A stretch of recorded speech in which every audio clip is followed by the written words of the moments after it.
एक कनकपुर गांव में बेचूराम नाम का दूध वाला रहता था। वो अपने आसपास के कस्बे और बाजार में दूध बेचकर अपने परिवार का पालन पोषण कर रहा था। वो अपने दूध में थोड़ा पानी मिलाकर बेचा करता था, लेकिन उससे बहुत अधिक मुनाफा नहीं होता था।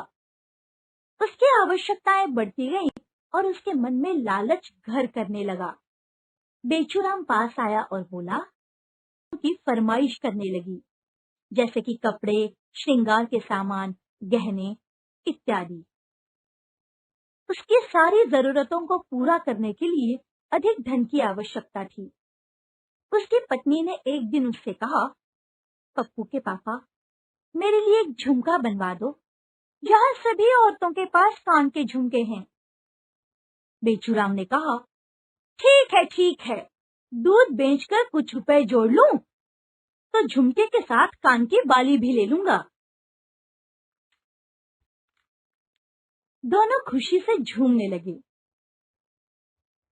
उसकी बीवी झुमके और बाली के सपने संजोने लगी।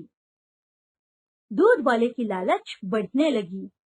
उसने दूध में पानी की मात्रा बढ़ानी शुरू कर दी। उसकी आमदनी भी बढ़ने लगी। एक दिन उसकी पत्नी ने कहा, सुनते हो? बेचूराम पास आया और बोला, पप्पू की मम्मी, बोलो क्या कह रही हो? पत्नी कहने लगी, आज तक आप दूध में पानी मिलाते रहे, अब समय आ गया है कि पानी में दूध मिलाया जाए। दोनों हंसने लगे। बेचूराम रोज दूध बेचकर आता और आमदनी के रुपए अपनी लालच बढ़ती ही जा रही थी। आमदनी भी बढ़ रही थी। एक रात अचानक गांव के पास बहने वाली नदी में भयानक बाढ़ आ गई। चारों तरफ हाहाकार मच गया। लोग अपनी जान बचाकर भागने लगे। बेचूराम भी अपनी पत्नी बच्चों के साथ घर से बाहर निकल पड़ा। उसने रुपए की पोटली भी साथ ले ली थी।